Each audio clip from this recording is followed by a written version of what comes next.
Heard this. You want some bars? Go listen to Bird shit. Want more bars? Listen, no cocaine. They say the same. No growth, no road game. Little bit of something that reference the dope game. 30 man started back smoking that propane. Hank Hill grill me a nigga for 4 things. Bank feels big and don't fold on the whole game. Holding my shit in the road. Stay in your lane. I ain't gon' argue with you a no name. You the type get you some money and blow it. Hundreds and fifties for pictures to show it. 20s tip bitches for titties you choke. No limit, you silly, I pity, don't know it. You hate on the gangster.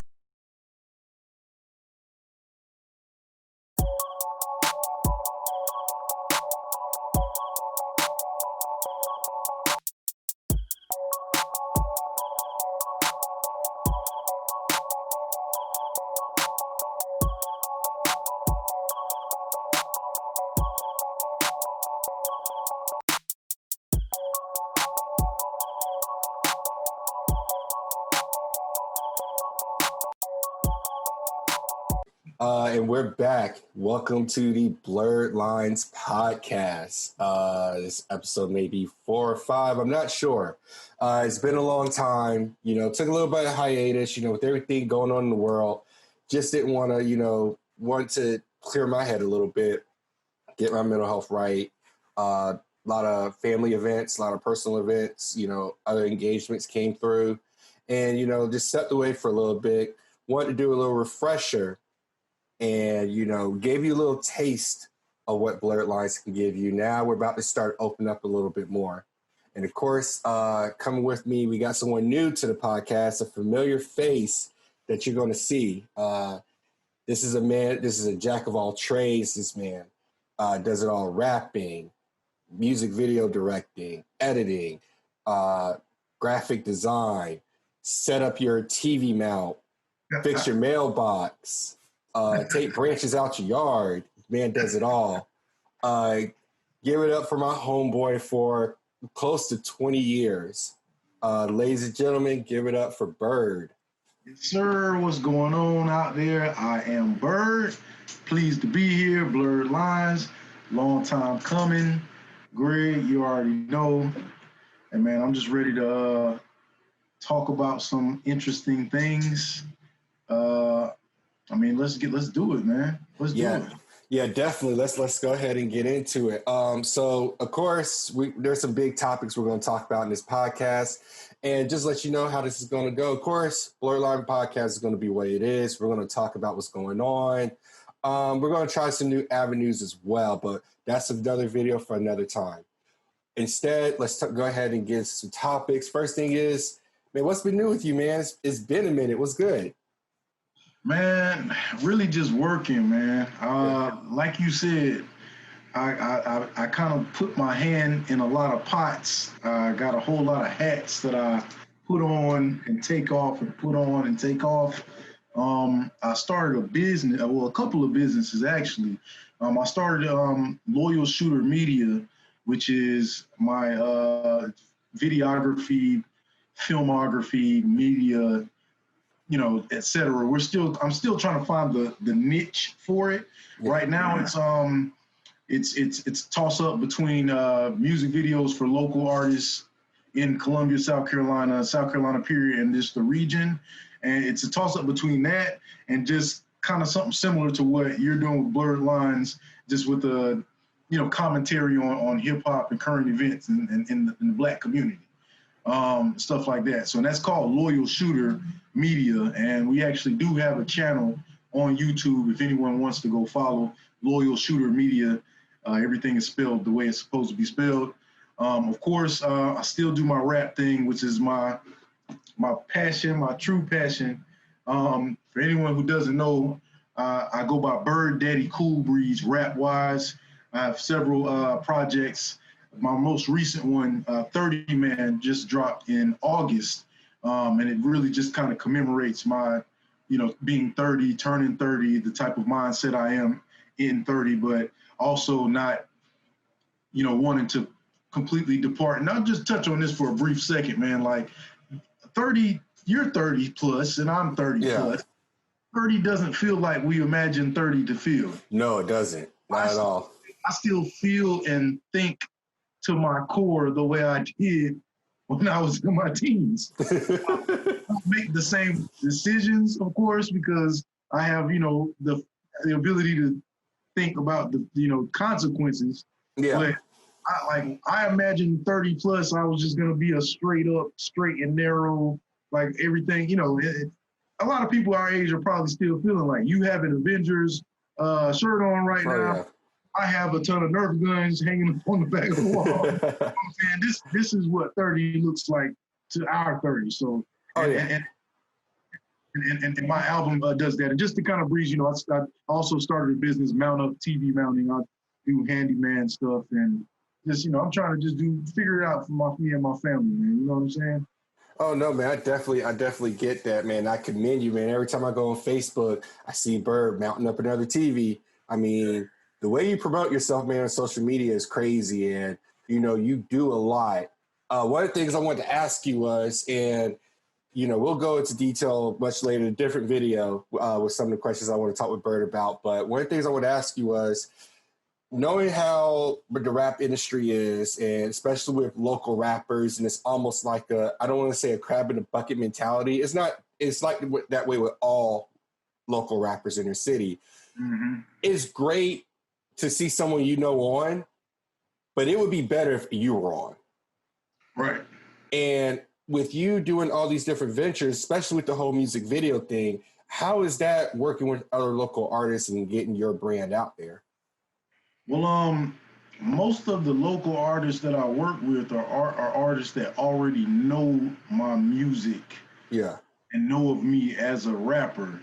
So the exposure part isn't as big yet as I'd like it to be. Mm-hmm. And I guess that's just me trying to figure out a way to market my videography services to people who don't already know me as a rapper. Right. I think I've only gotten one client like that that didn't know me as a rapper, and it's just because through a mutual friend.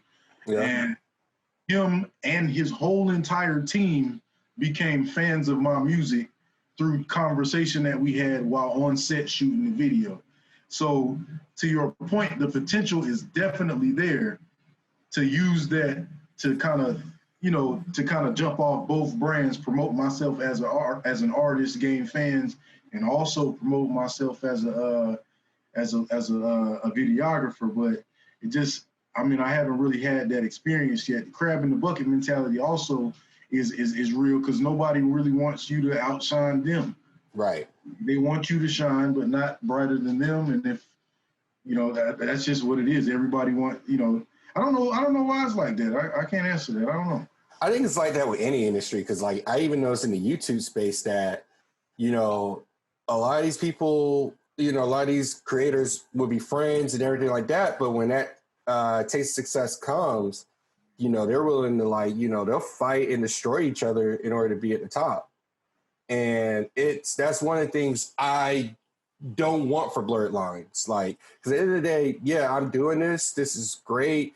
Like, but I got a 40-hour job. I still have that. I got to feed my family. Right. I just wanted this to make this an outlet of me to get my frustrations out. Because the people in my house, my fiance, doesn't want to hear me talk about this all the time with her. Tell me about it. Yeah, but it's fun because I can go ahead and I can just talk with my friends. We live in two different cities. Mm-hmm. But I can talk with you about certain things going on. We talk about being 30 and how, it doesn't even feel like we're 30. Think about it. I'm upset I don't have a PlayStation 5. Yeah, me too. I don't have one yet either. And I'm in a raffle for one. That's how bad it is. I'm in a raffle. And I remember my dad at 30, my dad could have cared less about the Sega Genesis when it dropped. It was great to have. He played it, but he's not like, oh my God, I'm getting mad at this person opening a PS5. I watched an opening of a PlayStation 5 on YouTube. That's not something I thought I would do at 30. Right. Yeah. But like I said, it's good, because, like I said, we could talk about being 30. Something else we could talk about is who's better, Jeezy or Gucci? Oh, man, I'm Team Guwop, man. I've been Team Guwop for a long time. I don't remember if you remember back in high school, I wasn't the biggest Jeezy fan when he came out. Yeah, I remember. That's because it's not because I didn't like his music. It's because I was heavy on like lyricism and rhyme schemes and stuff like that. And Jeezy wasn't coming like that. So I was one of the naysayers, like, yo, let's get this garbage ABC rap out of here. which ironically was also said about Gucci Mane. Yeah. But I became a Gucci Mane fan later in life when I was doing different things. Yeah. And what he said spoke to me, and that's how I became a Gucci over Jeezy. I think Gucci is better, and I look forward to this Verzuz. So speaking of Verzuz, that's the main topic of our conversation today. So for those who don't know, I mean, if you're watching this channel, you should know. But for those who don't know,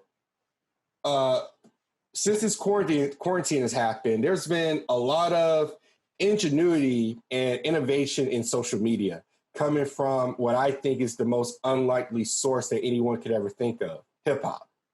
I would say it started with DJ D Nice and his parties.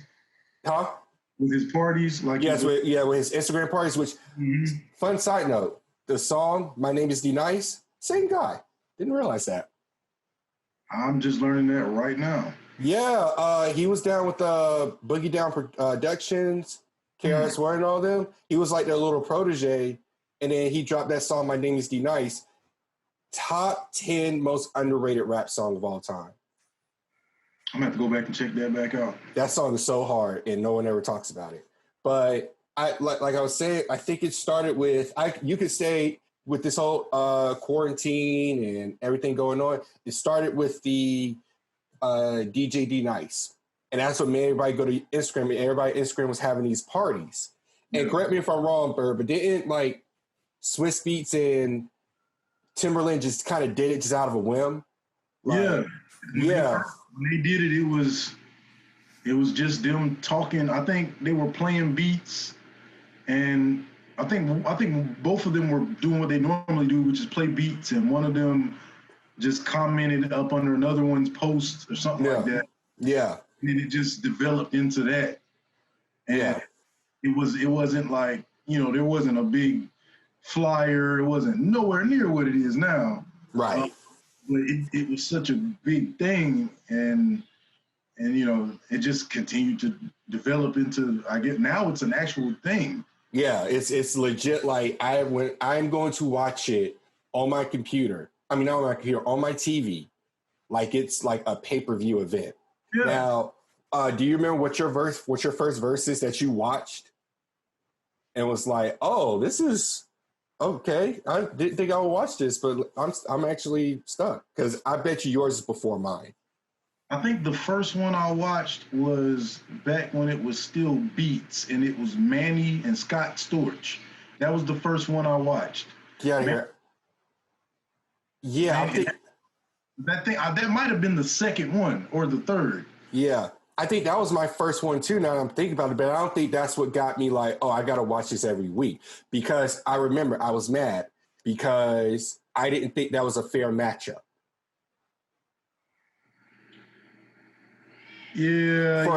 For the audience that was watching it, they're going to know all of the Scott Storch beats because Scott Storch worked outside. He's like a freelance contractor. He can work with whoever he wants. Right. Manny, for the beats we know him for, they're all Cash Money beats. Right. But the occasional sprinkles here and there, but that's where his legacy is. So I always thought that was it. I wasn't a fan of that Verzuz. I wasn't a fan of it. I ain't gonna say I wasn't a fan of it because Manny Fresh did some things in that Verzuz that made it interesting, because Manny Fresh seemed like he was more prepared for the competitive aspect of it. No. He was like trying to make it like a battle. Scott Storch is like, I'm just gonna play beats. Right. And Manny Fresh, not only was he more prepared for he had like those little skits in between. Yeah, I remember that. No, and I think too, and you bring up a good point, because I think with those earlier versus what we have now, you could tell they took certain elements, like the competitive aspect. You can say it was started with the whole Mini Fresh and the skits and everything like that. But the Verzuz, I think, is the one that made me. I sat and watched the whole thing. Was Teddy Riley versus Babyface 2. Okay. I didn't watch the first one, but no one could stop talking about the first one and how Teddy Riley made a fool of himself. That one was huge, but the one that really, really, I'll say, because I take that back. I know that Scott Storch Manning Fresh was my first one, but the one that really, really, really did it for me was T-Pain Lil Jon. Yeah. That one was it was so lit. The energy, of course, the music with it being T-Pain and Lil Jon was going to have you there too, but the energy and they were both drunk as hell and it was just lit. And then the nostalgia of RZA and Primo. Yeah. Like, I'm sorry. Yeah, I've been stuck, man. I look forward to it. Yeah, I can watch Brandy and Monica, Patti LaBelle, and Man, so let me tell you, and those are the ones that surprise you, like because I had no intention of watching the Brandy and Monica one. Like I'm not about to watch Brandy and Monica. I didn't listen to him as a kid. Why do I want to watch this? It was lit. I watched it. I watched the whole thing because then I started remembering. Oh wait, I forgot she sung that song. Mm-hmm. Oh, like when Monica busts out with that never meant to cause you no pain. Mm-hmm. I just want to go back to being the same. Brandy hit me. When Brandy hit me with Full Moon, I was like, "Yo, that song was actually all right, though." That battle made me realize that Monica was my girl. Like I was like, yeah, Monica's the one I choose. I forgot how much I like Monica. I was really upset when DJ Paul and Crazy Bone were supposed to do their own verses, and niggas was so hype about that. And then the day before, or the day that it happened, they announced that they were gonna do it with Swizz Beatz and Timberland. Which I think, because now I like they're breaking up into the seasons. I think that was smart because this was, I think, we had quarantine, we had this little period, we give it a break, let people miss it, and we'll bring it back with some more heat. And even like leading up to this was incredible because you remember how this actually initially got let happen? Fresh my mind. Remember, this was supposed to be T.I. versus 50 Cent. T.I. was the one that was calling out 50 Cent to do a versus. I remember that. And they were going back and forth, but nothing ever happened. The bully. I want the bully. So then, and I think this is exactly how it happened. T.I. was still calling out people, like he was calling out Busta Rhymes, this, that, and the third. So then, and Jeezy said this part. At the same time, Swizz Beatz reached out to Jeezy, was like, hey man, if we were to get you to do a versus, who would you want to do a versus with? And of course he's like, call Gucci. I'll sit down and I'll do a versus with Gucci. And he said Gucci respectfully declined. And when he got there, he was like, all right, cool, whatever. He said he went on social media, saw T.I. was still talking junk. So he was like, yeah, call that nigga. Yeah. And then so remember, it was originally supposed to be T.I. versus Jeezy. Yeah, I remember that. Yeah. And now we're where we're at. And I'll say this. When I saw the original post, I thought it was fake. The only reason I didn't think it was fake was because it was on Gucci's page. Yeah. And Gucci wouldn't even play around like that. No. Like, Gucci retweets a lot of stuff, but if that was something that was fake, he would have said something to let you know it was fake. Yeah. No, I agree. Yeah. And I had to go to his page. Yeah. I had to go to his page. I was like, wait, what? Because me and you, we grew up when they both, I'm not going to say they were on the same level, but we grew up, we were teenagers listening to that in 05, 06. Right. And I remember when I first heard Gucci, I hated it. I hate So Icy. Me too. I hated it. I hated So Icy. I didn't like Gucci. I didn't like Jeezy. I was different. I like Jeezy. So, and I think part of it was because Jeezy wasn't the normal type of rapper I was listening to at the moment. You remember what we were listening to 0506? Dipset. It was one thing though we were listening to. We were listening to 3-6 Mafia. Yeah, yes. 3-6 Mafia all day long. So Jeezy wasn't the kind of rapper I was like trying to really listen for like that. Yeah.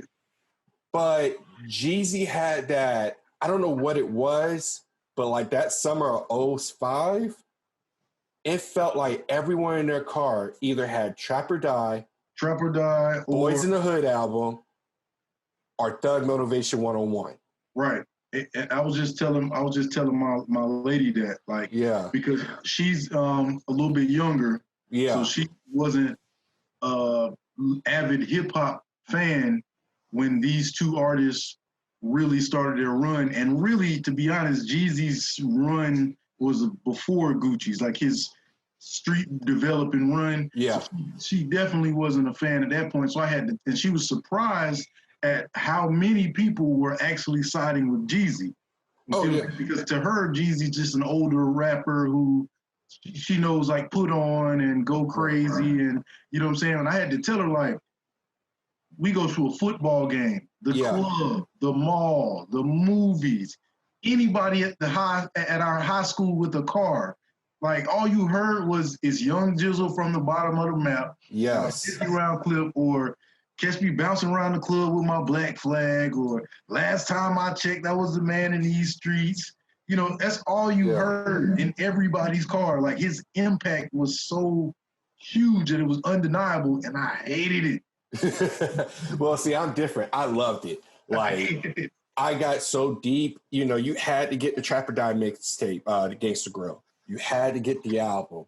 And, of course, you had to get the Snowman shirt. And I remember, you know, I was trying to listen to everything Jeezy, and it's like, oh, Jeezy on this new song with this guy Gucci Mane. So Icy. I listened to So Icy, and I hated So Icy. I to this day, I hate that song. Jeezy didn't like that song either. Yeah. I didn't like that song either. And I'll be honest with you, I'm not a fan of Go Ahead. I'm not a fan really of Go Ahead, Freaky Girl, So Icy, any of the song. The only early Gucci Mane like hit, and when I say hit, I say that loosely because Gucci didn't really have like mainstream hits. He had like underground, regional, and street hits. The only one that I'm a fan of from Gucci's developing time is Trap House.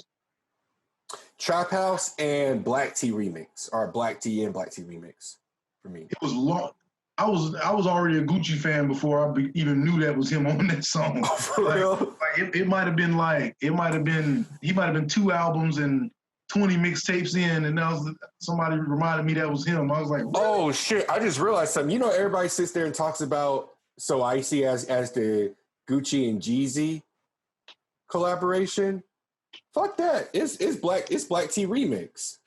Jeezy was on that. Yes. Oh yeah. And I got about to Bun. Killed them on Icy because Jeezy did say that, ain't it? Yeah. He said murdered them on Black Tea, killed them on Icy. Damn. Yeah. He's arrived at Bun B's verse because it's Gucci, then it's Bun B, then it's Jeezy, and then is it Slim Thug? I'm tripping. No, maybe not Slim Thug. I remember the video. I know Jody Breeze is in it. Yeah, Jody Breeze. It felt like I'm missing one other person, but yeah. No, that remix was so hard. So yeah, that's my favorite. But to your point though, like there was a street movement with Jeezy in the South I've never seen before. You know what I equate Jeezy's movement to? What Dipset movement was in New York. I can see that. You know, we don't know the Dipset movement until they came here, and then you hear about it from people in New York, and they were everywhere. Jeezy. My girl asked a very good question today that I was very surprised while we was talking about this, that she asked this question. Yeah. She asked me, name a rapper that's modern today that you would equate Jeezy to when he came out. And I was stumped. The only thing that I could say was, if you take out the antics of NBA YoungBoy and you equate what NBA YoungBoy is to the internet and YouTube to that's what Jeezy was in the streets. Like every kid or teenager on YouTube in the past 3-4 years has been listening to NBA like every kid. Yeah. Every kid. Like it don't matter what house you go into. If they had a kid 13, 14, 15, 16, 17, all the way up to about 21, 22 years old, they're listening to NBA YoungBoy and they know all the words. That's what Jeezy was, except it wasn't on YouTube. It was in the cars and in the clubs. You know what I'm saying? And it was either your older relative had it, someone on the block had it, like somebody was listening to it. I was working at my godmother's barbecue restaurant. Shout out to the Piggy Shack. But I was working there, and yeah, this is on Farrell Road. And if you live in Columbia, you know about Farrell Road. And I remember 5 cars passing by as I'm taking out trash, and they're all playing a different Young Jeezy verse. Yep. And it was insane to like hear somebody. So like it piques your interest. Like, you know, you listen to one song and it's like, oh, you know, he did a song with such and such. He did a song with this person. Like, oh, and then you start listening, you start building, and before you know it, like when Thug Motivation 101 hit, it was over. Yeah, and it didn't disappoint. Like oh, the way Thug Motivation 101 starts is just like, to me, it's a perfect culmination of what Trap or Die was building towards. And again, me disliking Jeezy at the time is in no way me saying that I didn't recognize what that music was. Yeah. Like to this day, like I know the word. I know there's several Thug Motivation 101 songs. Yeah. I know word for word to this day, even though at the time I hated them. Now I really appreciate them. I mean, it was, and like you said, my defining moment, how you said the Piggy Shack, when you were working there, I remember, maybe you were with me, it might have been our friend Pi, but remember the Capital City Classic that used to be at the Williams-Brice Stadium? Yes. Man, and if anybody don't know, the Capital City Classic is basically a big tailgating event where, it's a football game that happens between 2 local teams, college teams in Columbia, South Carolina. But the real event is the tailgating that goes on before the event. And everybody was bumping Gucci. I mean, Jeezy. Yes. Everybody. All day. The tailgaters, the passerbys, everybody, every car was bumping Jeezy. And I was like, yo, there's something going on with this dude. I told you straight, dropped it. Oh my, whew. Yeah, man, I'm trying to tell you. Yeah, oh man, I 36 O's for the 19.5. Front door service, she ain't even got to drive. I'm trying to tell you, man, that's all you heard. Man, when he said, and it was that Boys in the Hood album, which, by the way, a lot of people don't know, this song is the introduction to Rick Ross, even though he's not credited on the song, that I woke about 6 a.m, time to get paid, fuck moaning and groaning. Yeah. And it was something about the way Jeezy would say stuff. Like, it wouldn't make any sense, but it's the way he said it just made it sound so hard. It was like, I used to work at Church's Chicken. You're like, oh, shit, I know Church's Chicken. I know exactly what you're talking about. I have no idea what the fuck you're talking about. But it was him just, like, doing those drops and saying that stuff that just, like, gravitated you. And in a weird way, I think when Jeezy kind of left the streets, I would say this was probably around right when the recession dropped. Mm-hmm. I think is when we stopped kind of seeing that street Jeezy. Yeah, the recession was so good. Yeah. And real brief. Yeah. Come Stop With Me was also a decent album. No lie. I mean, granted, I don't think I've listened to Jeezy's newer stuff as much. Yeah. But his old stuff is mixtapes and all. Come Shop With Me, that album where he had on the Bullets jersey. Yeah. You know what I'm saying? Yeah. Like, I think I got that same Bullets jersey. And everybody had that Bullets jersey. Yeah. Yeah, but yeah, that was the old Jeezy. That was, yeah, man. But I think when he left, that's when I started getting into Gucci. And, you know, I knew Gucci from like Go Ahead and all that and told you I wasn't a big fan of those, but people always talked about, man, you got to listen to mixtapes. Mixtapes is where it's at, man. You ain't listen to Wilt Chamberlain? And, you know, I started listening to the mixtapes, you know, Wilt Chamberlain series. Was it Gucci Social with DJ Scream? Gucci Social? That was a good one. Yeah. But I think, and that's kind of ironic, I think his Gangster Grill is what I think put Gucci into that era, yeah. And that's another thing I was talking to my girl about. When the movie came out, it was his Gangster Grills. Yes. And it had songs like Photo Shoot. Kill the Parking Lot. Parking Lot. Beat It Up with Trey Songz. Yes. You know what I'm saying? I don't know if I Think I Love Her was on that. It wasn't.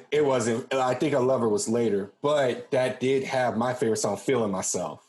Feeling Myself was on there, and then Add It Up was on there. Yeah. And there's also around that time, because you know Gucci Mane has 100 and something projects to date, but also around that time his Notepad No Pen, Notepad No Pencil project came out, and that came out with East Atlanta 6. Just another day in the East Atlanta 6. You know what I'm saying?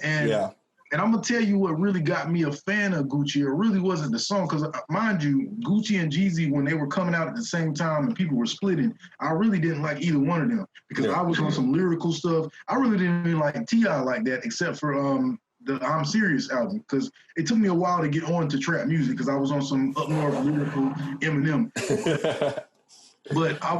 But for some reason I was listening to Gucci, and his ad-libs started just becoming intriguing. Yeah. I used to hear him just, I remember the song. The song was called Stupid. And it goes, see my chain stupid, and my wife stupid. But his ad-libs in that song is like, they just got me. And then I started listening to more Gucci to hear more ad-libs. And through that, I started to decipher his drawl and his words. Yeah. And when you really listen to Gucci's words, like, he actually is a rapper. Like, he be rapping. Like, he experiments with flows, cadences, different rhyme schemes, rhyme patterns. Like, he tells stories sometimes. Like, you can tell he actually puts something into the craft, and that's I'll tell you this, for as influential Gucci is, I will still say he is one of the most underappreciated rappers. And I don't think, no matter what, he'll never get the full credit he deserves. He won't. Yeah. I think he won't get the full credit he deserves because of his fan base. Yeah. And because every time, like when I try to explain to my diehard hip hop fans, the people that listen to people like A$AP Rock, not A$AP Rocky, but A$AP Rock. A$AP Rock. Yeah.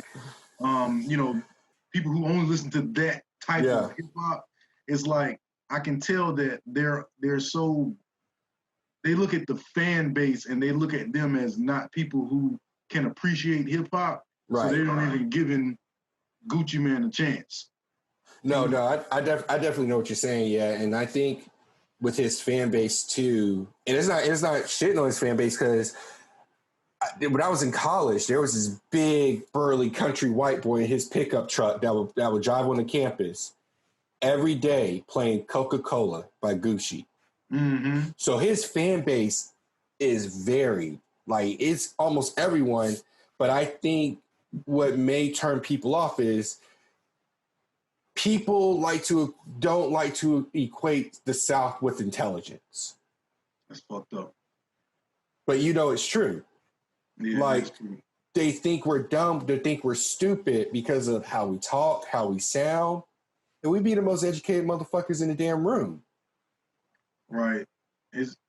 And that's just a, I don't know, I don't want to get too deep into like the racial thing, but yeah. I mean, it can be equated to that. Like, the people with the power got the power. The people who got the power first kind of dictate what being intelligent is. Yeah. You know what I'm saying? Oh, yeah, definitely. They're able to do, like, if the South had have been the mecca for like, you know, music and hip hop before the North. Yeah. Because we think they talk funny. Exactly. You know what I'm saying? Yeah. So if we had have had the power to be like, well, this is how hip hop sounds, then how they talk up there, we could have easily said, oh, y'all, what's up? You know, y'all tell you what do they wear up there? Timbs. You know what I'm saying? Yeah. I can't even think about the type of lingo they use right now, but you know, hey, yo, dead ass, son, dead ass be like, what does dead ass be like? You know what I'm saying? Come on now, like, but anyway, that's a testament to that too, and it's just kind of fucked up that it's like that because there's some real lyricists down here. The South got something to say. Quote the Andre 3000. Yeah, and I think the other cool thing about Gucci is, and I think it was one thing Jeezy didn't have. To me, I think Jeezy was always just, hey, straightforward. Hey, this is how it is. You know, I'm not changing up. I'm not trying to be clever with how I say things. And that wasn't the case with Gucci. Mm-hmm. Gucci was clever. He was clever in his storytelling. And I'm not trying to talk to him like your dad or something. But, you know, the way they rapped, they were clever. He was clever.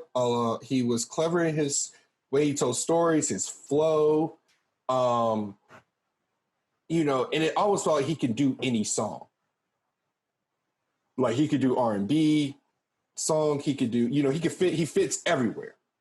Which I think when Jeezy's on a song, Jeezy just fits where Jeezy can fit. And I think Gucci has that over Jeezy more than one. Like Jeezy can be on anything. The way he sounds, his cadence. And honestly, if you kind of look at it, he kind of just seems a lot more fun. And see, one thing that since you're saying about Gucci, one thing that I admire about what Jeezy is able to do that is an important thing that you have to be able to do in hip hop that I ain't gonna say not a lot of artists do well, but some artists really, really excel in this. Mm-hmm. That's eliciting emotion. Yeah. See what I'm saying?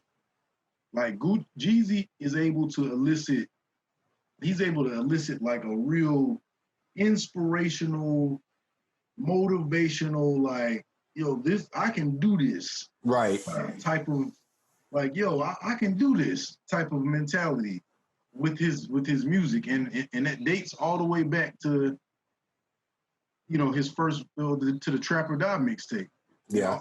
And, you know, all the way up to really now, the song that he just dropped, I think today, which is called Therapy for My Soul or something like that. Mm-hmm. Like he still can do that. And, you know, Gucci has done that sparingly or sparsely, whatever the word is.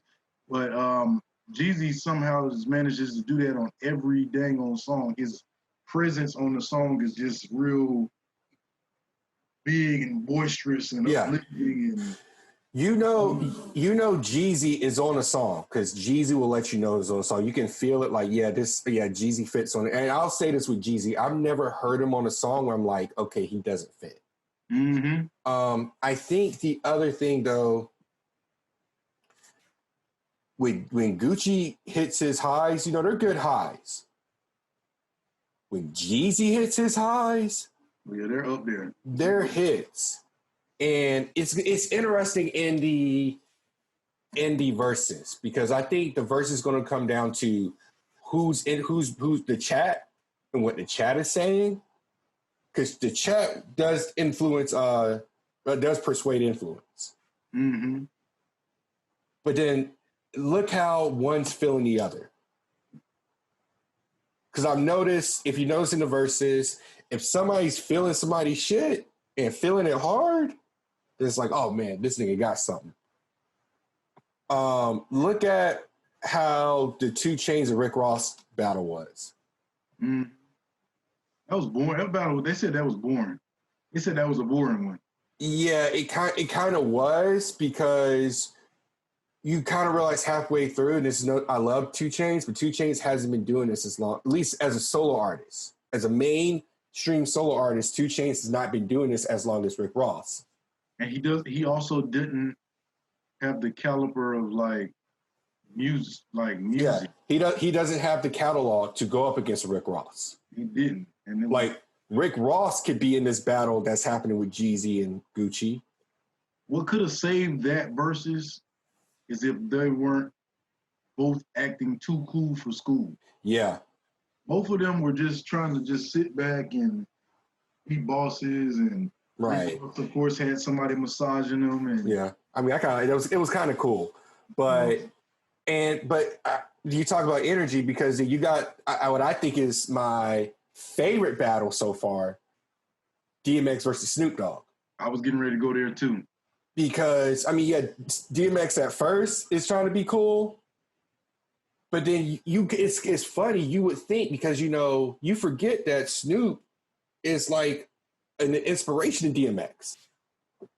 Right. And when they play, when he played "Bitches Ain't Shit," and DMX sitting there rapping the whole part, and he's like, "Yo, nigga, you don't know, dog.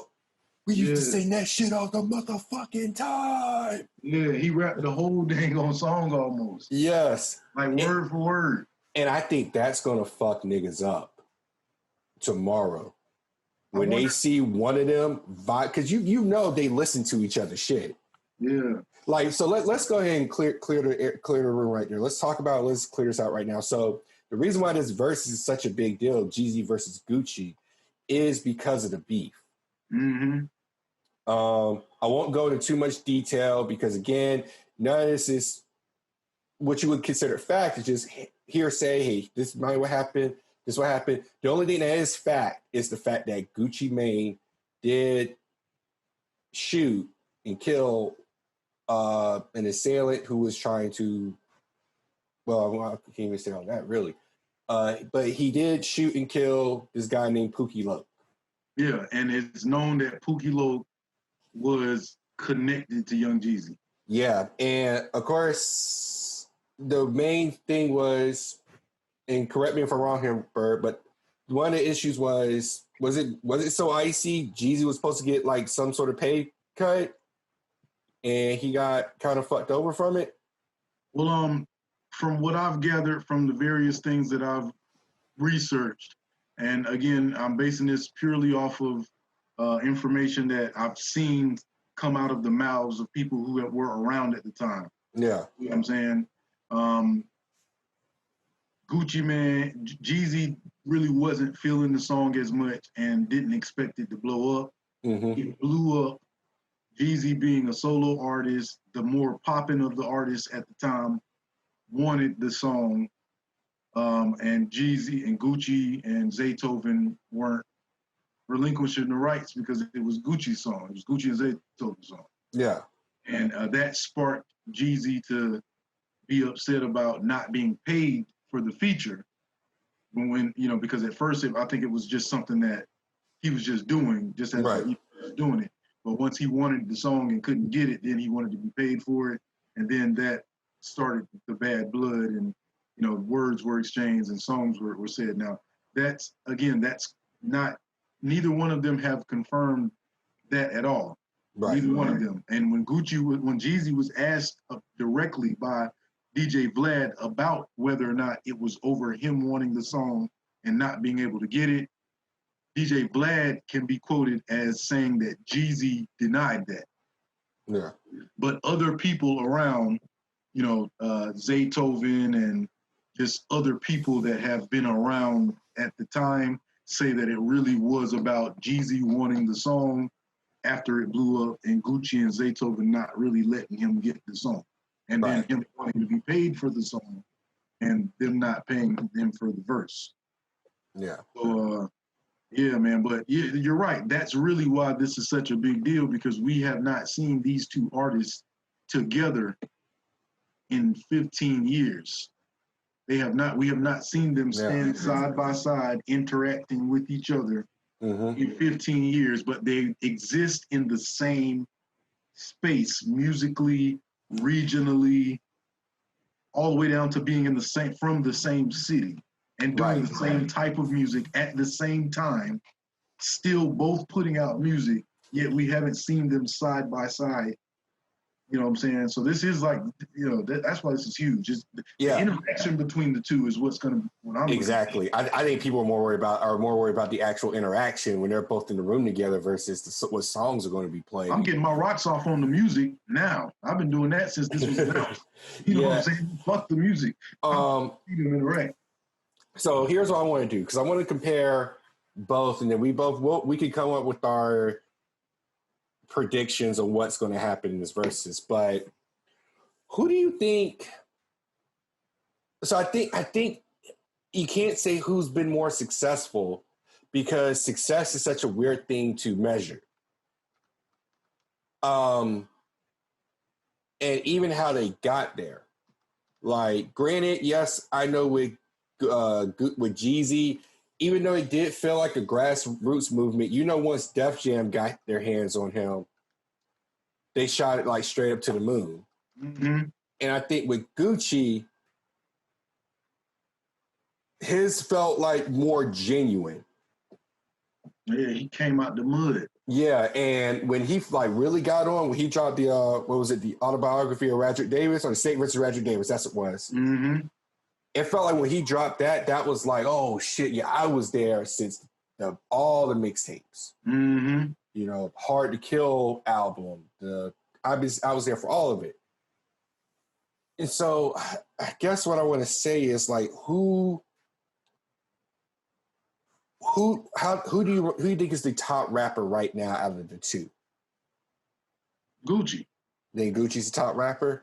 And I like to fancy myself as being able to step out of bias. Mm-hmm. Because biased, I'm going to say Gucci, because I'm more of a Gucci fan. Yeah. When I step out of the bias, I'm looking at relevance. I'm looking at musical relevance, mainly, and just what I assume to be popularity. Well, that's still relevance. Yeah, that's still relevance, yeah. Yeah, so, I mean, but, Jeezy just inked that deal with Def Jam. Yeah. Which is great. But when I think musically, because right now Gucci Mane has the streets, and he also has the mainstream, because you have an artist like Mulatto who is starting to bubble mainstream. Yeah. With the song with Gucci Mane. He had Black Beatles when he first came home. That was that shit just went 6 times platinum. Yep. He had the song Wake Up in the Sky with Bruno Mars. Yep. That shit was platinum. He had Both with Drake. That shit was mainstream as fuck and platinum. He had I Get the Bag with Migos. Yeah. That shit was mainstream and platinum. Like, all of this is in the past 3, 4, 5 years. But that's mainstream. You go streetwise. Yeah. The new 1017, if you go to any hood right now, any hood, you're going to hear them niggas playing Pooh Shiesty. Oh, yeah. You know what I'm saying? Mm-hmm. And by extension, since Gucci is diddying himself on all of their songs, yeah, you know what I'm saying? You're going to hear Jeezy. You're going to He is diddying himself on all of their songs. Hey, he got to, man. He got to. Yeah, because he's fucking 40. He got to get in somewhere. Yeah. But he's in, if he's not on the song, he's in the video, and you see 1017. So by extension, these young niggas, 17 and years age, and I be around them, you know what I'm saying? Because of my dealings, and also my girl is younger, and some of her friends are younger, you know what I'm saying? Yeah. And they're listening to Pooh Shiesty and Fujiano. And by extension, Gucci Mane. So that keeps, he's still popping musically. Well, you bring up a good point, because this is something. So I saw this on the internet, and they were talking about back at Facebook. I think you might have been part of it too. Who's Gucci put on, who's Jeezy put on, and I think even if you take their top artists, whoever they put on, the way they put them on is weird, because Jeezy put people on if they were assigned to him. Mm-hmm. Gucci put niggas on just for the sake of putting niggas on. Yeah, he explained this in the Charlemagne interview. He just likes to help new people coming up. Like, he likes to do it. I mean, you got to think about it. Do you think Future would be as big or be taken as seriously if he didn't do that Free Bricks mixtape with Gucci? Free Bricks, exactly. I mean, look at Young Thug. Thug. Thug got put on from Gucci. He was signed to Gucci first. Migos. The Migos were when Gucci went to jail. He gave the Migos basically gave them to Coach K. Yeah. And then you go before that, nigga. Waka Flocka Flame was a huge fucking deal. Yeah.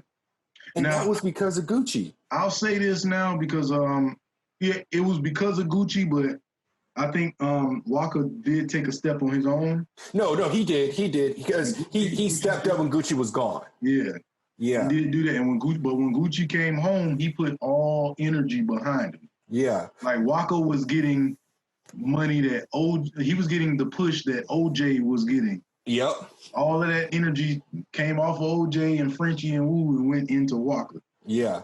And then if you take not even artists, Mike Will. Mm-hmm. And by extension, Mike Will, Ray Shrimmer. Yeah. Because Ray Shrimmer was put on by Mike Will, and Mike Will was put on by Gucci. Yeah. You know what I'm saying? Who else? Southside. Southside. 80, the whole 808 Mafia. Yeah. Dang on, of course, Zaytoven. Yeah.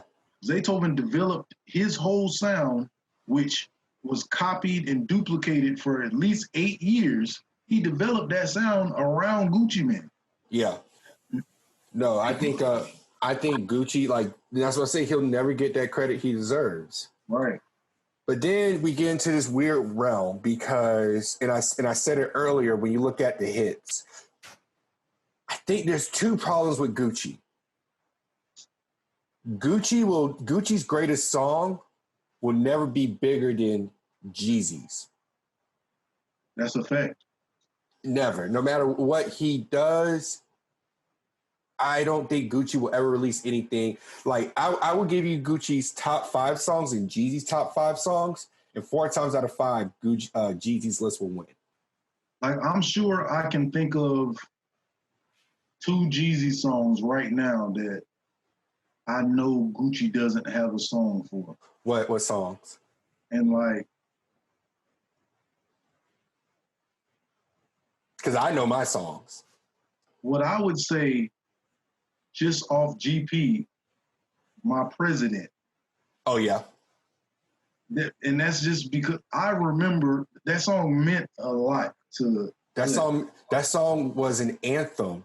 Because we had a black president at the time. Like, I remember riding around the streets. And the thing was, he released that song before Obama got elected. Before he got elected. So we were listening to that song on election night. Yes. I remember riding down to 5 Points in Columbia, South Carolina, with My President is Black, booming out of my speakers. Yeah. And screaming Obama's name out of the window with my friends. Like, that's a moment cemented in the history of my life. Yeah. And probably a lot of black people's lives. Yeah. And I don't think Gucci has any song that can top the impact of that song. And that wasn't even really a big charting hit. Yeah. It's just a classic song. Right. And then the second one that I would say, Here, you want me to name you one of mine? Yeah, give me yours. Soul Survivor with Akon. I was going there. I'm thinking that. Yeah. Yeah. I'm a soul survivor. Hey. Yeah. I'm saying put on. I'm saying put on, man. That was mine. I'm saying I gotta say put on because that song is just. Yes. I was listening to that tonight, man. It's like that song is just. What does Gucci have that he can play after put on that's even comparable? Nothing. And then, like I said, I love Gucci. Any of the 4 songs that we just named. My President is Black, Put On, Soul Survivor. Well, 3. We just named 3 songs. Oh, I can think of a 4th. Come back to me. I can name a 4th. My 4th, I would say Go Get Her. And I'm sorry. I know he's in jail right now. Yeah. No, we can still name it. No, you're right. This is the life of the go get her. Yeah. I was gonna say I do. Oh, Andre and Jay-Z. Yes.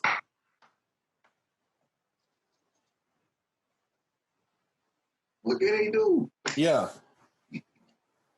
Look at it. Now Gucci did write for R. Kelly. He did. He don't he have a song? He has a song with or on one of those albums. No, OJ the Juice Man has a song with R. Kelly called Superman High. And Gucci Man wrote R. Kelly's verse on that song, and he did R. Kelly's ad-libs. Ah. If you listen to the song. Ah, okay. And Gucci Man is also featured on one of Mariah Carey's biggest songs, Obsessed. Yeah. You know what I'm saying? And he also has songs with Young Jeezy's ex, Keisha Cole. Huh. So I mean, he got some big. He got some hits too. But he don't have nothing that can test to them songs. Yeah, and honestly, he I don't think feature wise either he got any songs. If you just take songs that feature, because shit, I'm thinking about Jeezy's feature. Jeezy's feature on a Kanye song just to do ad libs, and that's a timeless song in itself. Yes. Then you have Geeked Up Remix. Oh, which is played more than that song is played more than the original. He took. So I'm coming up with a new phrase. He Lil Wayne'd. There we go.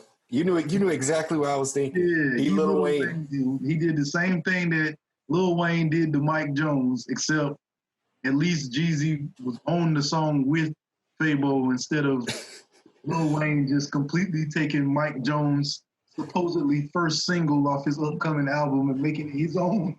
Do you think he honestly hates that man for that?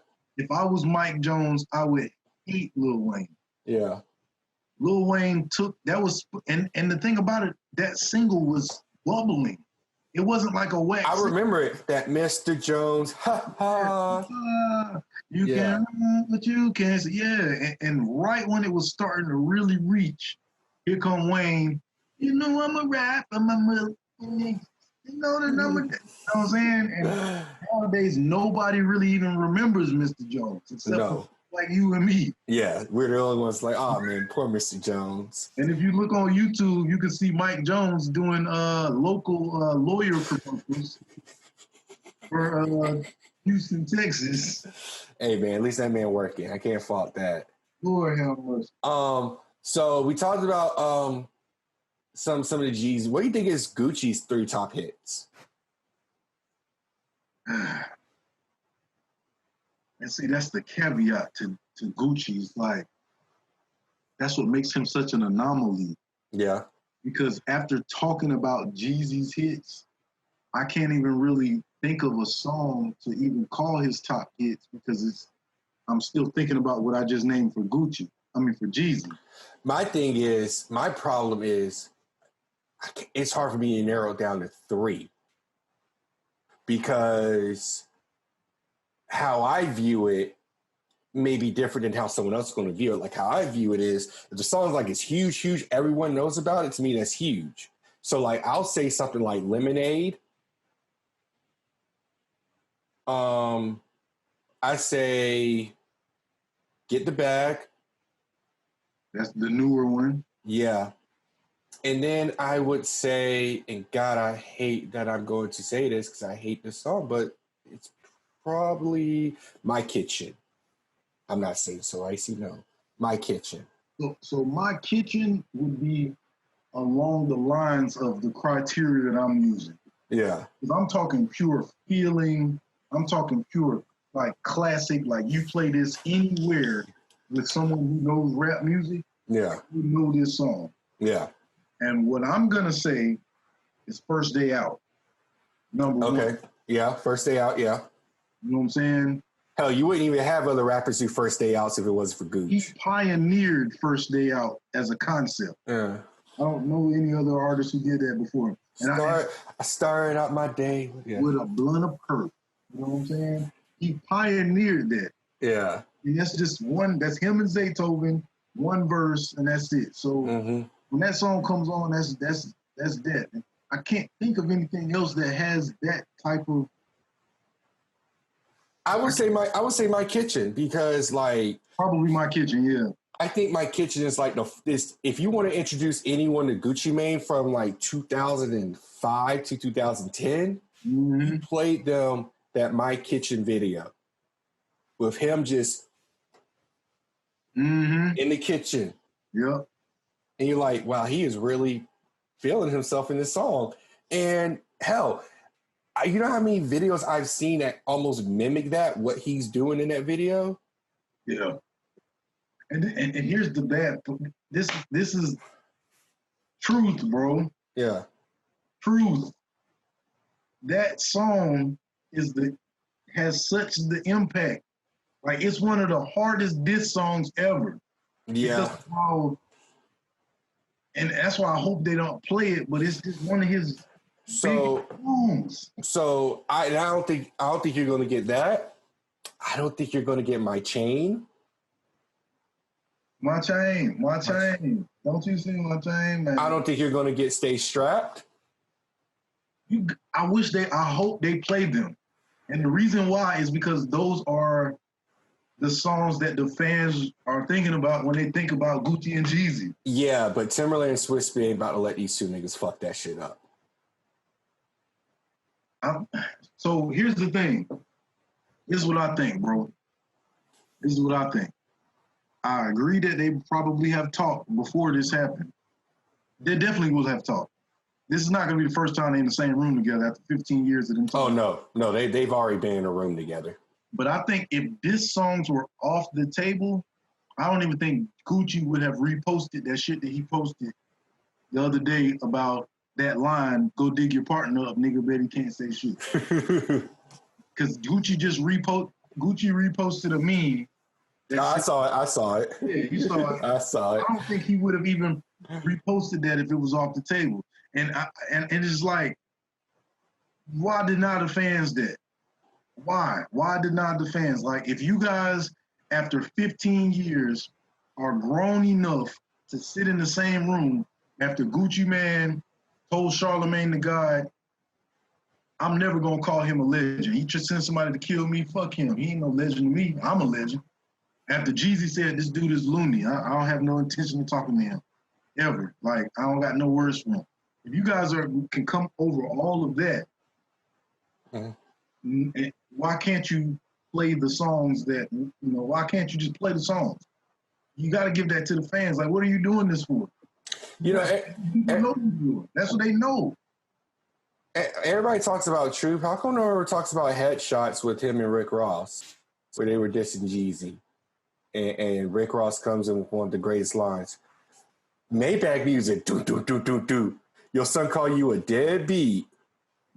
Fuck with us, nigga, you dead me. I was like, whoa, Rick Ross, calm down, man. I just made this go, do. Your son call you a deadbeat. It's because Truth is so gritty, it's such a, and it came out of nowhere. I think it was one of the first, songs that he dropped after he got out the mental institution. Yeah. With the snow cone on his face. It was around. It was around the time when he was dissing and beefing with everybody. Yeah. You know what I'm saying? And what's up, man? Okay. Well, yeah, it was around the time when he was dissing and beefing with everybody. Yeah. You know what I'm saying? And it's like it just can't. It's almost like it came out of nowhere. Yeah, that's true. I don't know, man. We'll see. Because I hope they play it, and I also hope that they are able to play it. And like I said, I'm just used to. I'm looking forward to the interaction between them. I am too. I do think you're going to, like I said, you're going to get that vibe. And you saw what I posted on Boogie's page, right? The comment I posted. Mm-hmm. I think what's going to go down, and I'm going to say it out here. I'm going to speak it out because if it happens, I think it's going to end with them with Jeezy, with Gucci playing So Icy. That's going to end his set. Jeezy's already into his set. It's going to end his set. They'll talk about So Icy. They're going to play So Icy, and they're going to talk about it. It's like, yeah, this, that, third shit happened. Blah blah blah. You know, we move on with grown men. You know, this is what we're doing. This is for the culture. And since we did this for the culture, you know, we're putting this shit in the past. Let's talk about this shit in the future. Jeezy's going to drop a new song featuring Gucci. I hope that happens. And what I know just from about knowing Gucci Mane's how he moves. But what I know from knowing how Gucci Mane moves, and I say I know how he moves like I know him and I don't know him, but I know he's not gonna go for any of the bullshit like manufactured shit. Yeah. You know what I'm saying? Yeah. And so I don't know. I don't think they're gonna have him do anything that he wouldn't agree with doing. But what I do hope they had them do, I hope they didn't just make them force a sit down just for the Verzuz. Like, yeah, I hope they've made them like. If I was Swiss and Timberland and writing this contract, y'all would have to like meet a couple of times. Yeah, y'all need to be at Top Golf or something. Yeah. Frankie's fucking phone park. Yeah. Blue cars, and then talking about who won. Right, exactly. We need some sort of, because we don't need it to look forced and manufactured. Right. We also don't need y'all sitting there mugging each other either. And I honestly think that's what they did, because even if you notice, like, they're going at each other on social media, but it's like a friendly competition kind of thing. Right. It is. And honestly, I wouldn't be surprised if, honestly, because Gucci's talked about in his book, there's been a couple of times they were supposed to bury the hatchet. Mm-hmm. But it's just the energy wasn't right.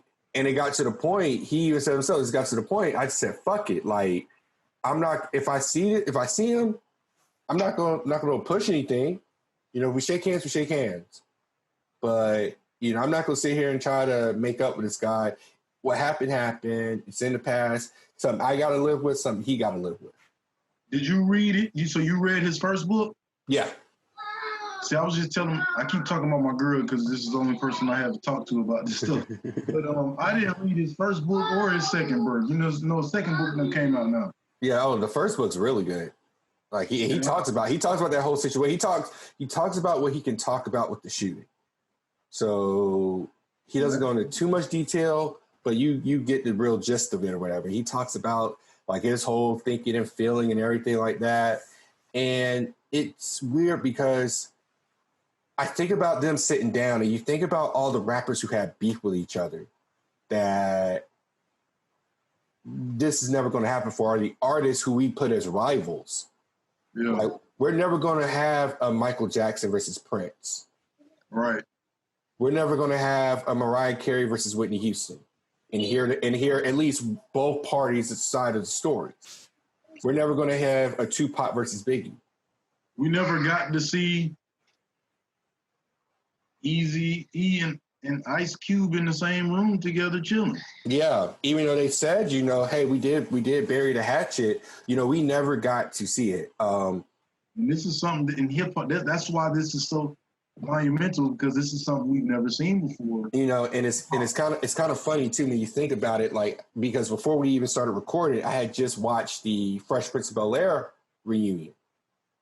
And one of the points in the reunion, and I'm not going to spoil it, but, you know, this is known, the original Aunt Viv comes back. And what Will shows that him and her having a sit down and explaining what happened. And How get can this. I watch this pirated? Nobody has HBO Max in my life. I can't get it anywhere. You got a PS4? Yes. I got you. Okay. I got you. No. But dog, they hadn't talked in 27 years. Dang. And yeah, that was the first time they had seen each other, talked to each other. Let's go back 2 seconds. I could have gotten HBO Max on my PS4 this whole time. Yeah. So that black movie or show, that what's it called? Lovecraft Country. Yeah, you can watch it on HBO Max. I could have been watching that this whole time on my. Yeah. Mental note. Okay. Now you can though. Right. I got you, man. Talk offline. Yeah. But But no, man, yeah, they hadn't talked for 27 years. And you know, it was the one thing what made me sad wasn't the fact that they hadn't talked for 27 years. So I was happy they're talking. It was the fact that Uncle Phil wasn't there. Yeah. Because because I think like Carlton and, Alfonso Ribeiro, Karen Parsons, and Tatiana Ali, I think they were too young to really know the scope of what was going on. Jeffrey probably knew a little bit because how they explained the story, I didn't see that. I didn't realize that was the case. I'll say this. Half of the story we thought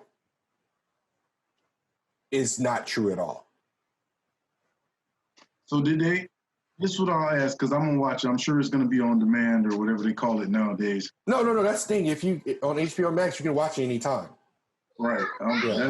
Well, provided the conversation we have after this, that's what I'm gonna do. Mm-hmm. But did they just talk about Uncle Phil like in memorandum? What? So when they did talk about Uncle Phil, they talked about how much he was a presence, like how much he helped them and he helped guided them in life, like some like things like how much he loved jazz. I would have loved it. I would love to hear them talk about how they feel in that moment being back together without him. Oh, they talk about it. And like they're crying and everything. Because I'm gonna feel the type of way. Oh yeah. You're gonna feel that type of way when you because like they talk about him, like Will talks about how he's the whole reason why he's a better actor, because they talk about that scene with like the whole why he don't love me. Yeah, that scene resonates with me in a whole nother way. Yeah, so they talk about that, and like I said, man, it's definitely worth the watch. Yeah, I'm definitely watching that. But Jeezy versus Gucci tomorrow. Was it 9:00? 9:00. I'm gonna be watching it. I'm gonna have to figure out a way to put it on my TV. How are you putting it on your TV? You got it on TV? So, on my TV, I got the Apple Music app, so I can watch it that way. What kind of TV do you have? Where you got Apple Music? Samsung. But you also have to have Apple Music to watch it on the Apple Music app. Yeah. All right, so I'm probably gonna use Chromecast and try to figure out.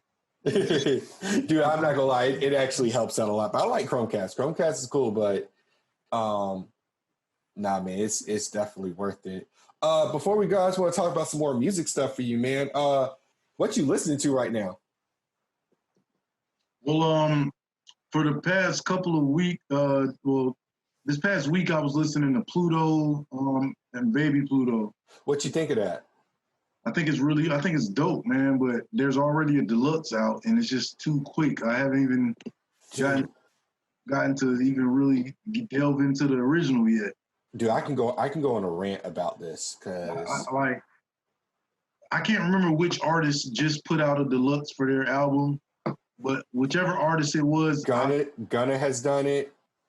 The Baby did it.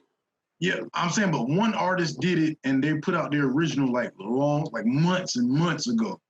That's how you put out the deluxe. Was it Lil Durk? I can't remember. Yeah, it might have been an album that I didn't really like, but I just remember that it came out a long time ago, and now the deluxe is out. And you know what I'm saying? Because Busta Rhymes has already put out a deluxe for ELE. Busta Rhymes dropped the album and put out the deluxe on Tuesday. Like that pisses me off. I don't even have any, so that is one thing I'm listening to. I'm listening to Busta Rhymes ELE 2. How is it? It's great. The deluxe puts songs on there that we've already heard before that probably, Busta's been making ELE 2 for like 10 years. Yeah. So there's songs that have leaked and songs that we have heard already that he just put on the deluxe, I guess, to get extra boost for the album. But I'm listening to ELE 2. I'm listening to Pluto, Baby Pluto. I just started 2 Chainz. Phenomenal. 2 Chainz album is phenomenal. I'm really mad that Jay-Z won't give him a feature. I know, that pisses me off. You know what I'm saying? You give everybody else a feature. Juvenile got a feature. You know what I'm saying? That was a different Jay-Z. That was a different Jay-Z though. That Jay-Z was on some shit. Remember, this is the same Jay-Z that had UGK on his album. And this is like Pimp C before he went to prison UGK. Yeah, okay. So that's not fair, but yeah, man. But yeah, so I'm listening to that, and I'm also, of course, listening to Kodak Black Bill Israel that just dropped. Yeah. And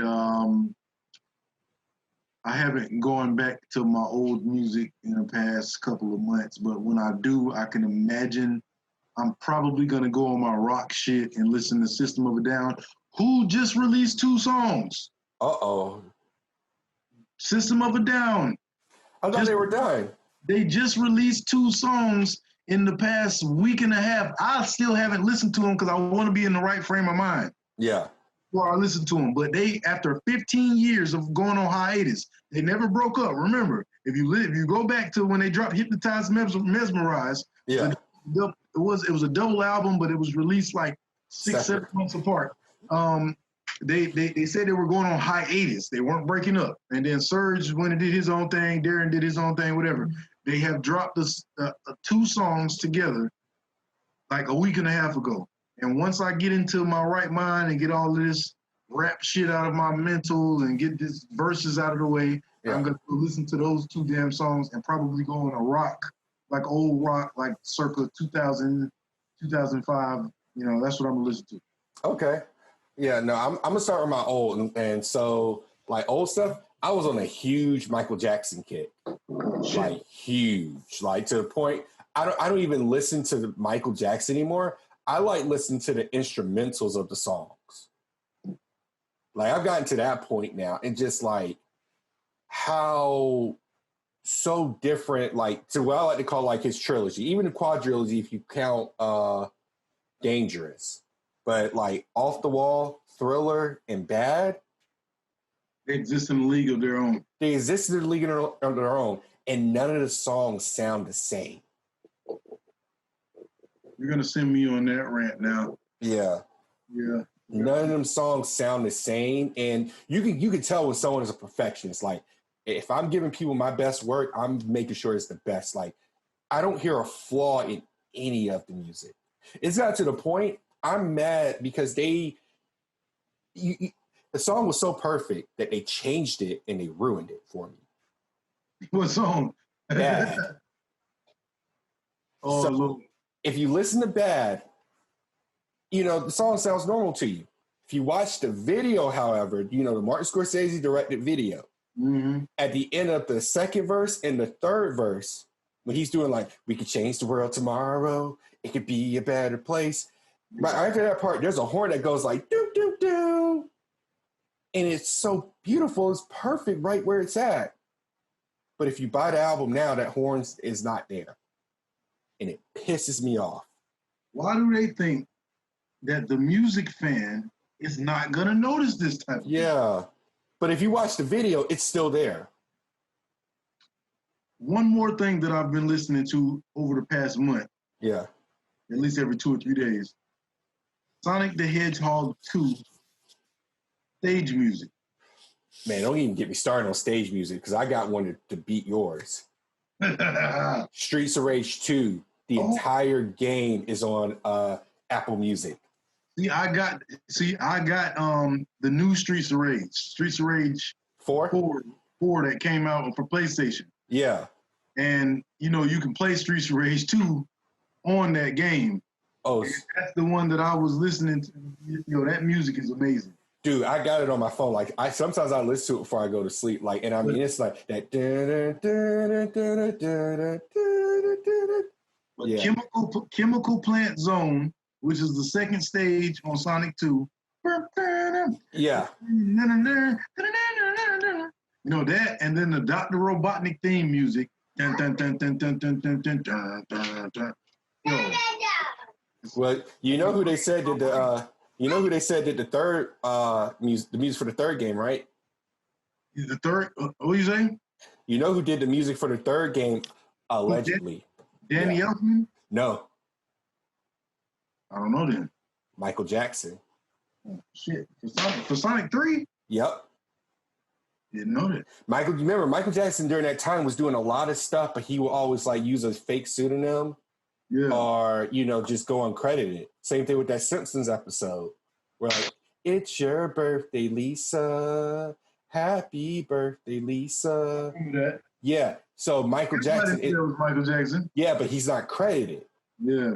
And they even made up the story like, oh, no, that was just a guy we brought in, a Michael Jackson impersonator. But later on, it was confirmed that it was Michael Jackson. They took that episode off of the... Yeah, you can't find that episode anymore. And that's bullshit. Yeah. All because of alleged thing. Yeah. But and of course, like I'm listening to like some also like I've been listening to Cameo. Of course, I'll go into my yacht rock, listen to my Michael McDonald and my Steely Dan and stuff like that. Now, when it comes to new stuff, yeah, I've been bumping that that Pluto and Baby Pluto. I've been bumping that hard. Yeah, right? Man, that's a pretty good album, dog. I think Future Deluxe. Yeah, I think Future, because it was the perfect length. I didn't need any more songs. Right. I think Future might go down as the best like tag team rapper of all time. You know who needs to put out a tag team? Give us an EP or something. Yeah. T.I. Who you think I'm going to say? I have no idea. I'm ready to see where this goes. Young Thug. Every time they team up. Yeah. Every time they team up. I would say also T.I. Not T.I. Young Thug and Travis Scott. Okay. Yeah. Because I like everything they do. Everything they do, like they fit perfectly. Yeah. Yeah. But no, man, but Future, Free Bricks, was it Time to Be Alive? The Slime Season, the one with Juice WRLD, like he don't miss. Free Bricks, What a Time to Be Alive, Slime Season. Yeah, you're right. Pluto, Baby Pluto. Yeah. His tag teams are kind of legit. Yeah. They're Gucci level, though. Yeah, they're Gucci level. He's following Gucci's footsteps. But I'm listening to that. I hadn't listened to the Busta Rhymes yet. And I know you're probably going to yell at me about this, but the only reason why I hadn't, because I've heard songs from it, and I'm just not feeling the songs. I don't know if it's the beats I'm not feeling, or it's just something I'm like... So this is what I did. I listened to Extinction Level Event 1 because I went in preparing not to like it. You see what I'm saying? Yeah. I went in preparing not to like it. And that's just off the strength of like, it's boom bap hip hop. He's old as fuck. He has one of those voices that might not age well. You see what I'm saying? Yeah. But I listened to Extinction Level Event 1 and tried to come right behind it and listen to Extinction Level Event 2. Didn't like it. You see what I'm saying? Didn't like it at all. Yeah. So I waited a couple of days and then listened to Extinction Level Event 2 by itself. You see what I'm saying? Yeah. Just start to finish, and then I started, and I liked it. He has a song on Old Dirty Bastard. Unreleased Old Dirty Bastard vocals. Now it's the same vocals that he rapped in what's the song? Shame on You, Brooklyn Zoo. And Brooklyn Zoo.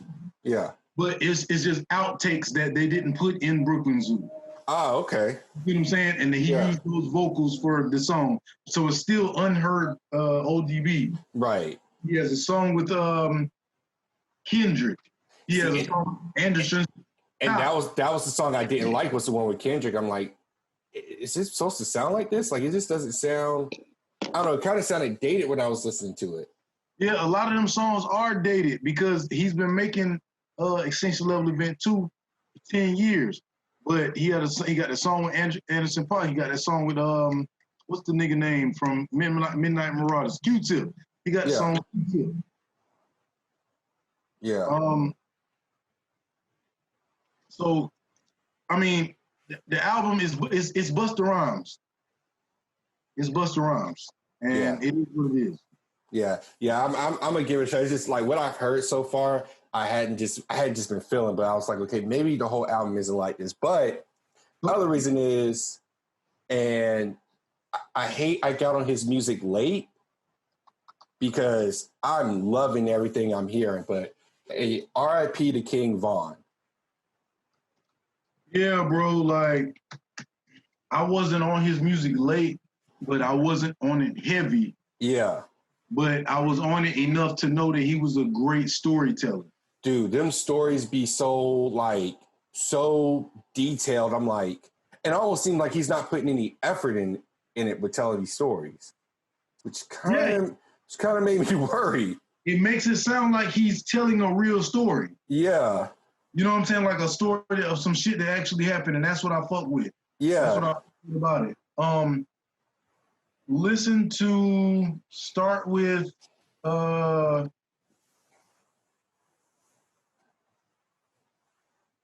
Slow Flow. Yeah. And then go to Don't Go. Those two. It's number 7 and number 8 off of ELE2. Okay. If you're having trouble like getting into it or whatever the fuck, start with those two. Slow Flow and Don't Go. Slow Flow and Don't Go. All right. You know what I'm saying? I'll definitely check those out after we're done. That's what I would recommend because those, like, when I went back and listened to it on my own after listening to ELE1, which is one of my top 3 favorite albums of all time. Yeah. You know what I'm saying? When I went to it, back to it, and I was listening to it and playing it as background music, those are the two. You know how when you have background music playing and you're listening but you're not listening, then you hear something, it's like, oh shit, what song is this? You know what I'm saying? Yeah. Slow Flow was one of them. Okay. You know, I was like, wait, hold on, that was hard. Yeah. Yeah, Slow Flow and Don't Go. And that got me to rewind the whole album back. And go back and listen to it. It really is a good album. It's Busta Rhymes. He's old. Yeah. Voice is like DMX's voice. It's fucked up and raspy, but yeah, that's what I'm listening to now. ELE2, Pluto, Baby Pluto, Sonic the Hedgehog 2 theme music, and a little bit, I'm still tail ending 21 Savage, Metro Boomin. Yeah. So have you listened to the King Von album he dropped before he died, or mixtape? Yeah, I did. What you think of that? I forgot T.I. Libra, but we can talk about that some other time. Yeah. It's hard, bro. It is? You are a T.I. fan. You made me a T.I. fan. Yeah. No, that was on my list too of something I need to listen to. But speaking of albums, then we're going to call it a night. But speaking of albums, Bro, you want to tell a little bit about what our new show on the Blerd Line Network is going to be, since you came up with the name, of course. All right, so they've probably been watching me drink a little bit of this, so I can't even remember which name we went with. Which one did we go with? Press play. Yes. Yeah. All right, so for those of you watching Blerd Lines right now, of course, if you're watching this particular episode, you understand that, we like music. We love music. We love hip-hop music and all music, but hip-hop music in particular as just like home base. And we are going to be debuting a new show that's called Press Play, which is essentially like a book club for albums. Yeah. And these are going to be albums that the albums will be categorized into, either regional or debut albums, or you can toss in if you can remember, if you can tell me, but they'll be categorized in such a way to where each album will have something in common, and each episode that we put out will be basically speaking on that album, what it meant to us, what impact it has, our opinions on the album, the songs that we like, songs we may have disliked, production, just everything about that album in the same fashion that a book club would meet to talk about a book that everyone in that club read. And we really look forward to, discovering new things about the album that maybe, Greg, you might have heard that I didn't hear, or I might have heard that you didn't hear. And also sharing some of that with you guys, the watchers, the fans, the viewers. And hopefully you guys go back and hear some things that you might have missed. Or maybe even put you on something that you didn't understand. Yeah. No, definitely. I think and you said it perfectly. I think the thing that, when we were talking about is when we want to come up with this is, reconnect, but then also, we talk about this stuff, we might as well film it. We might as well, get our word out there, because there's a bunch of people who probably feel the same way or feel differently about it. So when we do this, it's not going to just be us. We're going to have guests. People come on, give their opinions as well. And then we're also going to rank the songs for each album and create our own playlist for the season that you'll be able to find on Spotify, Apple Music, etc. So that way, when we're done, you'll have the official Blerd Lines compilation for that season. So right now, we're going to start shooting the pilot season, get some episodes knocked out, and then we'll start releasing season 1, which is going to focus on debuted albums. So that should be fun. So season 1 of Press Play on the Blerd Lines YouTube channel will focus on debut albums. We've gotten together and selected a list. Is it 10 and a bonus, or is it just 10? It's 10 a bonus. So we have 10 and a bonus album. Each one of them are debut albums from artists. And again, this is not regional. This is all over the country. This is hip hop. Yeah. North, south, east, west, midwest, wherever. So debut albums that we feel have an impact and that we personally have something attached to, and we're going to talk about it. So definitely good conversation. If that's something that you're interested in or something that you want to hear, feel free to tune in. I implore you to tune in, because we're going to be talking about it, and also getting those comments. If you feel like we missed something, if you agree with something, if you correct us on something, get in the comments and let us know. We definitely appreciate it. Yeah, like, share, subscribe, all that as well. Because we want the fans to be a part of this too. I mean, you listen to these albums. We want to know what your favorite songs are. Also note the rules. One of the biggest rules that I implemented with these albums is they can't be no less than 15 years old. Right. So this is going to be essentially where we're going to start any albums released before 2005. All right. And the first thing I'm going to do is I'm going to get me another camera. I'll see you the specs for this one. This one's actually I don't look like a goddamn ghost. Now this one's good. 15 years older, man. So but Byrd, this is one thing before you go, and we can think that, like, if someone makes it to the end of this video, which I hope you guys do, man, we talk interesting shit, but will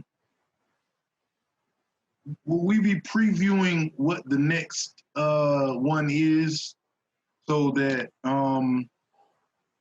anyone who's anticipating it can go off and listen to the album? Yeah, we will. And then they can watch it? Yeah. We'll preview it right at the end, so that way if you stayed and listen, you want to know what the next album is, and you want to go ahead and re-listen to it with us, do it with us as well. Then the fans can come in, because you never know, man. Maybe we can get to a point where we can do a live one. Yes. And then we have a chat going with people who also listen to the album. They want to, join in on the conversation. I'm glad you brought that up, because that is one of the goals. Is we're going to, record some, of course, but then I also want to do some that are live that we'll have on Twitch, and then release it later into the actual order that it goes to on YouTube. See, y'all don't never get to see this. You right now you're watching conceptualizing of something that you'll be watching later. Yes. Right. Yes. It's literally, thought about that. It's like, we can actually do this live, get big in a fan base, and just have them go on Twitch, watch it live, talk with us. Yes, sir. Hell yeah. Yes, sir. But Byrd, before I let you go, man, thank you for coming on. We've been talking for a minute, but this has been good. We still got a lot. We haven't even touched the surface. But do you want to give any shout outs? I just want to shout out my producer and my engineer, Sam B. Mixon. He owns a recording studio in Columbia, South Carolina. It's spelled SAMBE. Mixing, Mixing. Salute to him. Got Sounds Studio right here in Columbia, South Carolina as well. I also want to salute to my family, man. There was a point in time where I felt like I needed to just go to work and go home, and go to work and go home and make money. And my family encourages me to put out content and do stuff. And, you know, my kids, they go on YouTube and look at me and my various things that I do. And my girl does the same thing. And so, I mean, they are really giving me motivation to put out, you know, to just put energy into this and be up with you at 12:20 a.m. creating content for people who might feel the same way we do about this great music that's been out. That's all the shout outs I want to give for right now. Anybody I miss, I'll catch you on a later date. All right, yeah, and of course, you know, I want to thank everyone tuning and listening. You know, I want to thank my family, friends. I know everyone is still trying times that we're living in, so just keep your head up, and you know, follow us on this journey. You know, we're back. You know, it's been a while. I've missed you all, but it's good to be back. Like I said, this is just a tip of what we're doing right now. There's so much that is coming down the line. Can't wait for you all to see it. Byrd, where can the people find you at? You can follow me on Twitter and IG at I am Byrd Daddy. That's spelled IAM BYRD DADDY. You can find me on YouTube at Loyal Shooter Media, and everything is spelled the way it's supposed to be spelled. Or you can just Google Byrd Daddy Cool Breeze. Okay?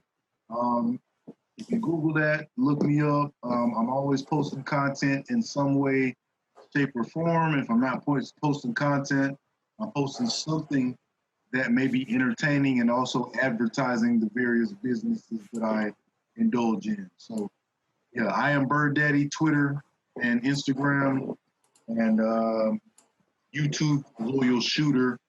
Hopefully, if Greg leaves a link in the description for at least one or two of those, it'll be easier for you to find. Yeah, definitely. I'll put a link in the description. Of course, you know where to find me at. Bumpers in the back let you know. I'm Greg from Blerd Lines. I am the Byrd Daddy, and we'll catch you on the next one. All right, you all have a great night.